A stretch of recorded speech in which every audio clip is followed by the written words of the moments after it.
Welcome to another episode of Throwing It Back with Sean Farrell. I am Sean Farrell. God is great all the time. God is great. And let's not waste no time. Let's get right to it. So, I was thinking about some of the craziest playoff comebacks from the biggest deficits, okay? We've heard like comebacks from 21-point deficits. We've heard comebacks from 20-point deficits. For comebacks from 18, 15, everything. But rarely does a playoff comeback happen from a 29-point lead, okay? And you say, that's impossible. That's impossible. Can nobody come back from a 29-point deficit? It doesn't matter if it's the first quarter, second quarter, third quarter. Well, in Game 4 of the 1989 Western Conference semifinals against the Seattle Supersonics in Game 4, the Los Angeles Lakers proved the whole basketball world wrong. Let me tell you what I'm talking about, okay? So,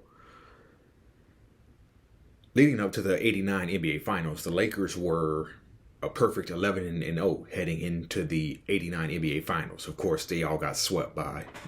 He got swept by. So, but leading up to the 89 Finals, the Lakers were a perfect 11-0. Okay? But in Game 4 of the 1989 Western Conference semifinals against the Seattle Supersonics, the Lakers were up 3-0. 3-0. Okay? They were up 3-0. And the Seattle Supersonics came out and began Game 4 with their hair on fire. It was Derek McKee and Xavier McDaniel show early on, okay? And the Sonics led 43-14 in the second quarter, okay? And in case you didn't hear me, the Seattle Supersonics led the Lakers 43-14 in the second quarter. They led by 29, okay? They led the Lakers by 29 points, okay? Thinking, that didn't happen. Can't nobody come back from a 29-point deficit. Well, here's what had happened. The Lakers went on like a 22-6 run in the final 8:02 of the second quarter, which in the process of going on a 22-6 run, they also had a 16-0 spurt in the final 5:20 to cut the lead to 11 at halftime. And then they took their first lead in the fourth quarter on an 18-6 run. Okay. And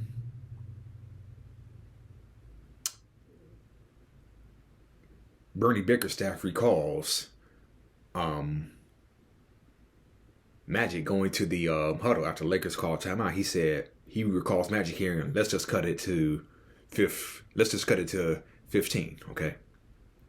Well, the Lakers cut it to 11 by half, and that really shook Seattle because they couldn't do nothing right after that, okay? And they went on an 18-6 run. In the fourth quarter, took their first lead. AC Green hit a clutch baseline jumper. James Worthy hit a three. And so, that was probably one of the biggest playoff collapses that I can ever remember watching. Like I said, I'm a NBA junkie. I love learning about NBA history. I was all of 4 years old in 1989. But I've seen the games. I've seen the footage, and that was one of the most interesting comebacks, to say the least. Because I don't think a team has ever came back from a playoff deficit of 29 since the Lakers did it. They may be the only team still to do it. Okay? Now, I recall that the Boston Celtics came from 21 down in the fourth quarter. Okay. So,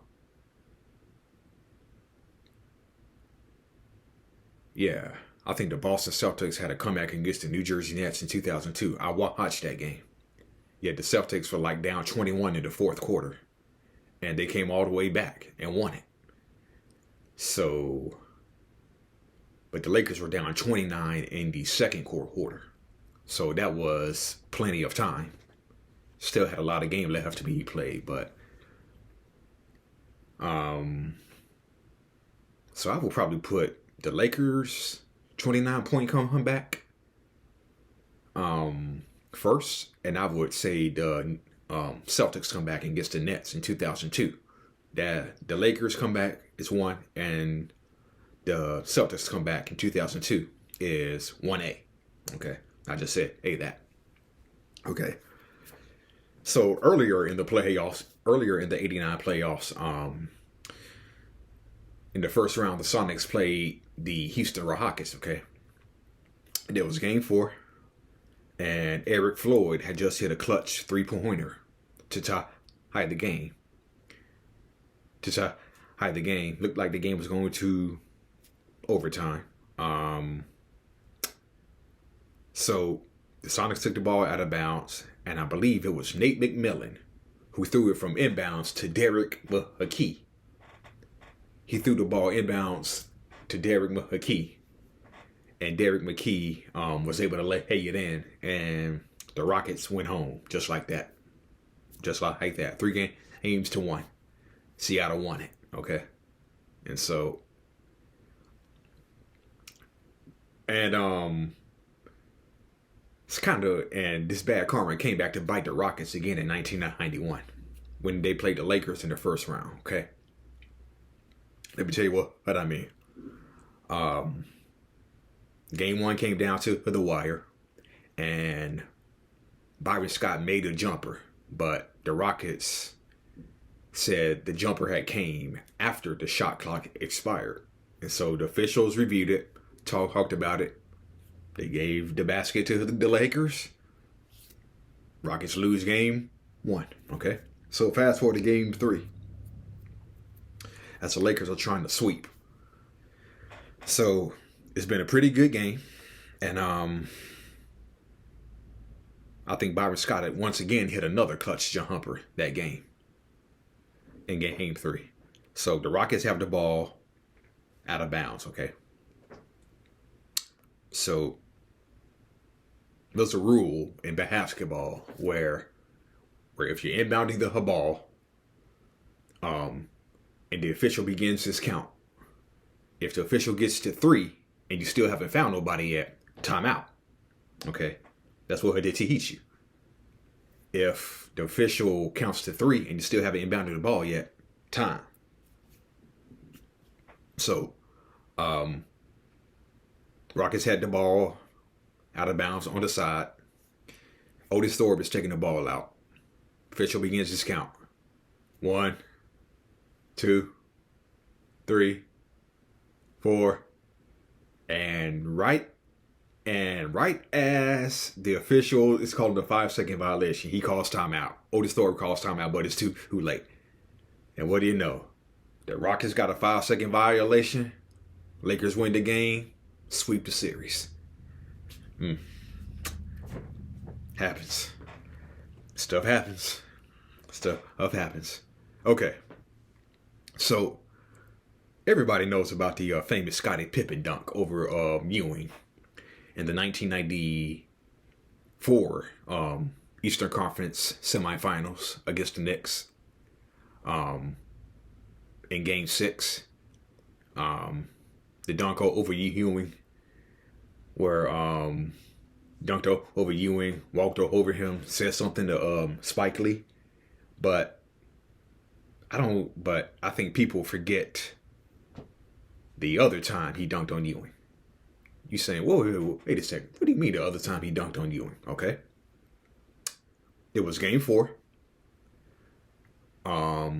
Game 4 of the Eastern Conference semifinals. Okay. Bulls were Bulls were about to tie the series at 2. And the game is in the second quarter, okay? So I want you to see what happens a few plays later. Scott Williams is about out to a dunk. And they're going to show a Charles Smith dunk as well. But look what happens after the Charles Smith dunk. Check it out.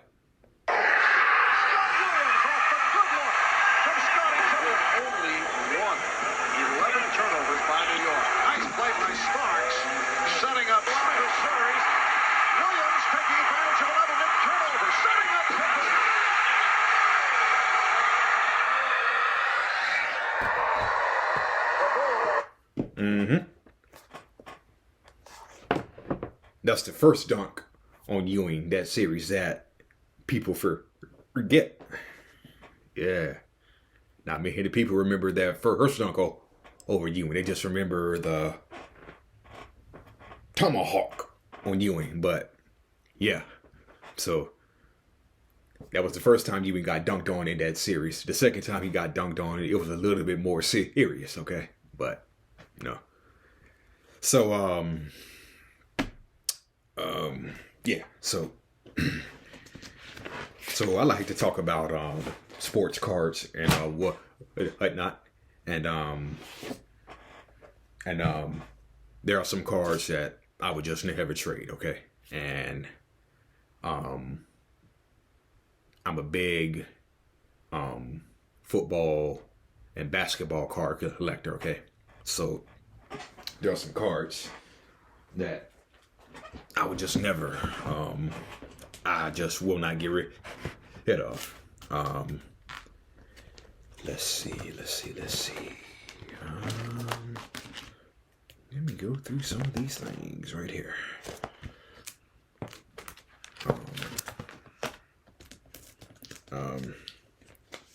How about the Icky Shuffle? Icky Woods.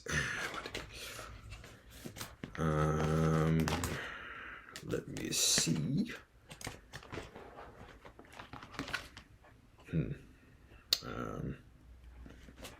Oh man, this is gold, man. For all my Dallas Cowboy fans out there, Emmitt Smith, and that's the back of Emmitt's card right there.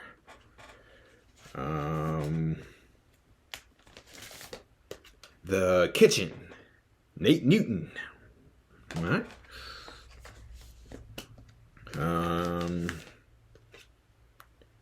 Acquired by the Cowboys in 1990, Plan B free agency.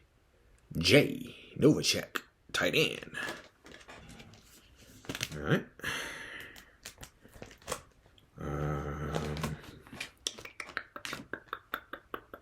Here we go. Barry Sanders.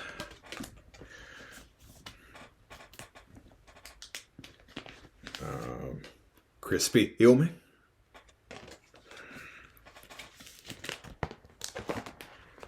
Let's see. Sweet guys.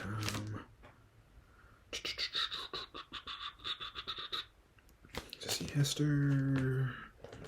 Hassan Jones. Anthony Carter. Anderson. Here we go.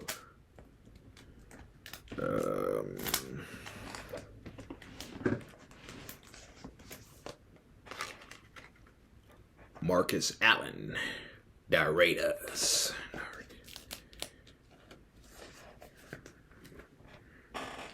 And not many people know this, but Eric Snow's brother, Percy, played for the Chiefs.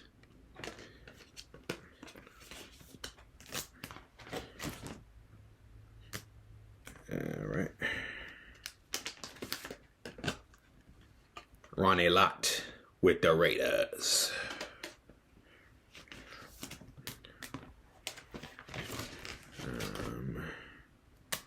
See Anthony Carter.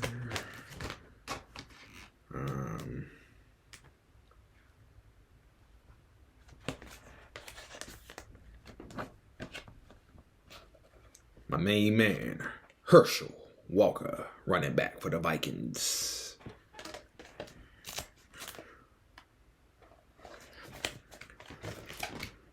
Let me see.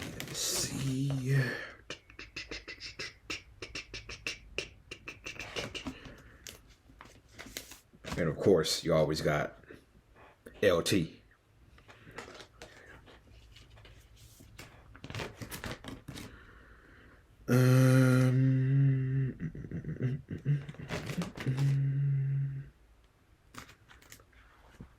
Yeah, I really can't stand the Philadelphia Eagles, so I'm gonna skip over them too.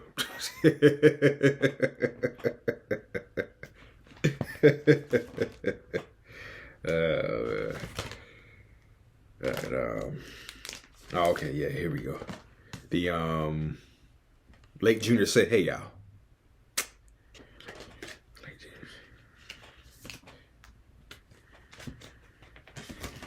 I'm gonna skip over the 49ers too.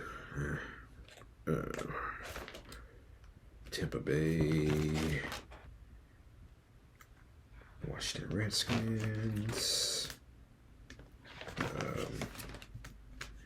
Okay, so let me find it.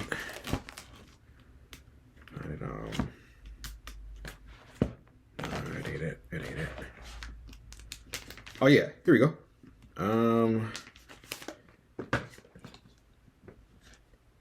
Eric Swan, rookie for the Arizona Cardinals in 1991.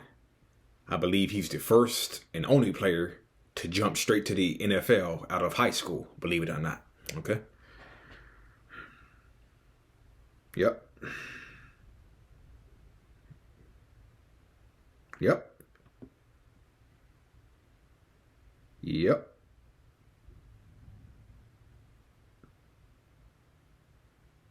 Oh, okay. So what happened was he signed a letter of intent to play at North Carolina, but he didn't qualify academically. So he just jumped straight to the NFL. Maybe the first and only player. For all my Cowboy fans out there, my fellow Cowboy fans, Russell Maryland. Y'all know him? Russell Maryland. Let's see. Stanley Pritchard. I'm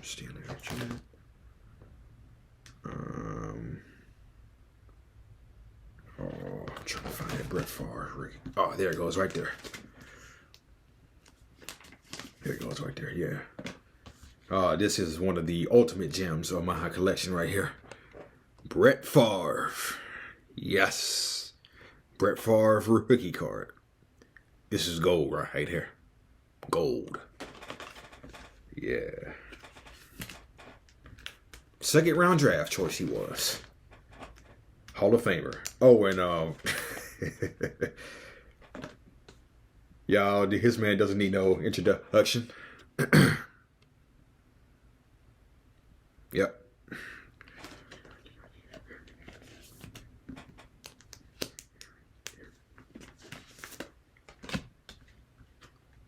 The Raiders had like 500 running backs on their roster every year. So one of the running backs they had on their roster was Nick Bell. Despite having Ronnie Lott. Despite having Marcus Allen. Despite having Steve Smith. Despite having Roger Craig. Oh, man. Ricky Waters.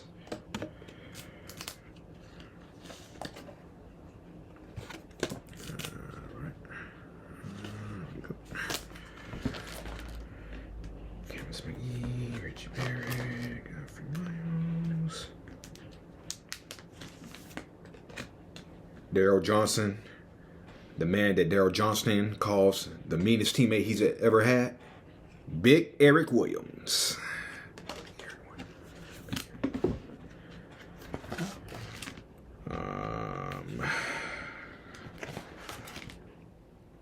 Oh, yeah. This is a gem right here. Christian McCaffrey. Paffic's dad, Ed, was a rookie with the New York Giants in 1991. Played for them for 2 years, 91 and 92. So that has his rookie card. And that's his back right there. All right, so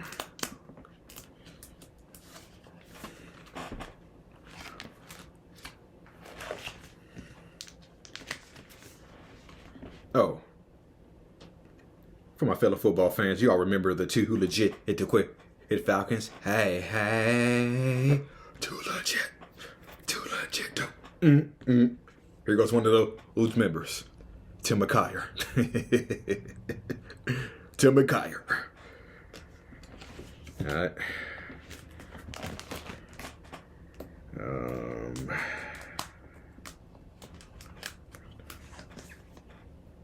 All my fellow Cowboy fans again. Tony Casillas.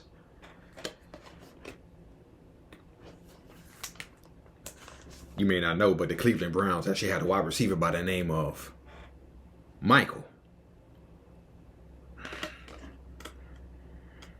Jackson.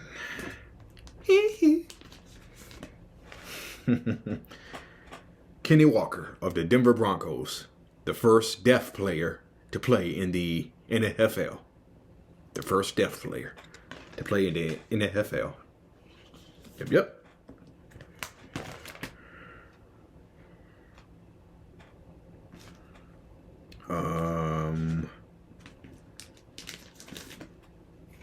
Hall of Famer Chris Carter.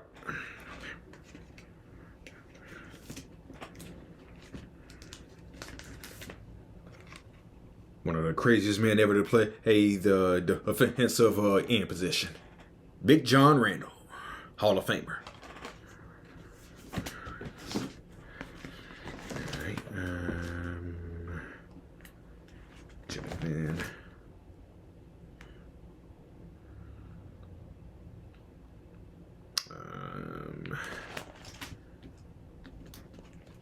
We're not here to start no trouble. We're just here to do the Super Bowl shuffle.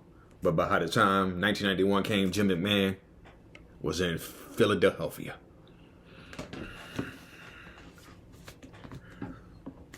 All right. That is about it. No, actually I have one more.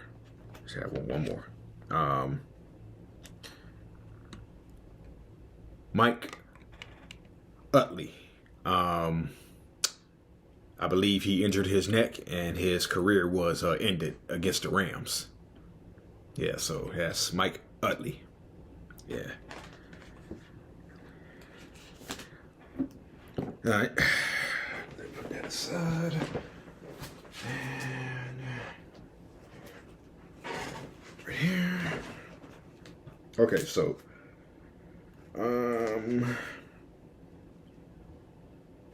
here's another one of my Brett Favre rookie card.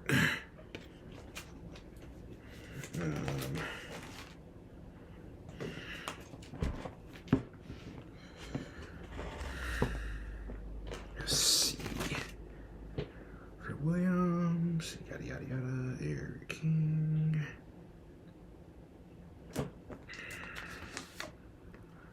Russell Maryland, rookie. Big Dixon Edwards. And Derek Brownlow, who had two separate stints with the Cowboys, 1991 and 1994. That's him as a rookie. And Super Bowl 30 MVP, Larry Brown.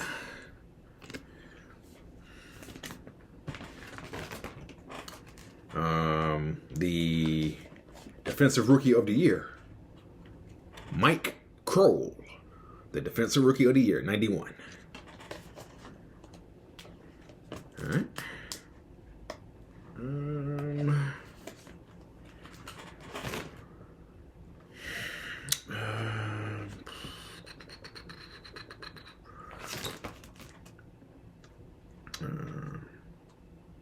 Joe Valerio, Tom Moreno. Winovich. I mentioned Roger Craig with all those running backs. There he is with the Raiders, 1991.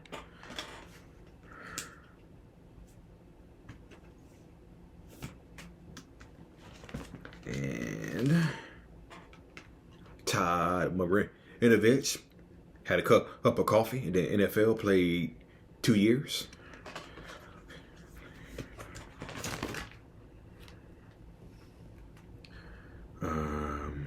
Oh, here we go.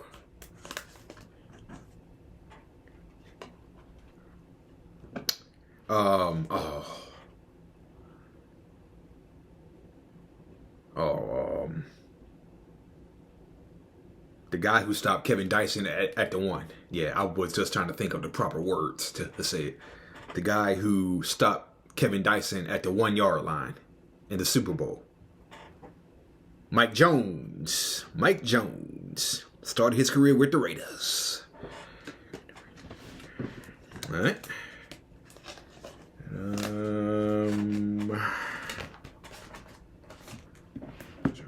Here comes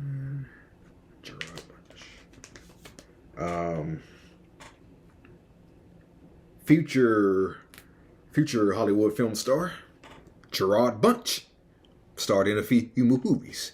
The Best Man. Yeah, so Gerard Bunch.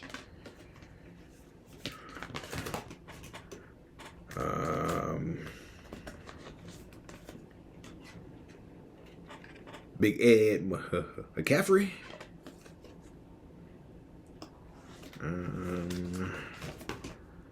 Jim McMahon.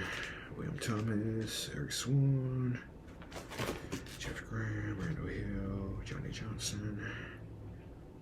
Eric Bieniemy. Tim Washington.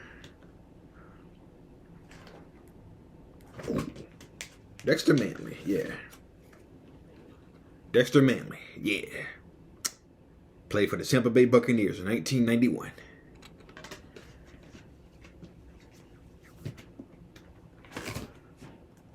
All right. Yeah. So, but the one that I really want, and the one that is very expensive, is the Dexter Manley. NFL Pro Set has 2 different versions of the Dexter Manley card. So they have the Dexter Manley card where they don't mention his suspension for drug use. Then they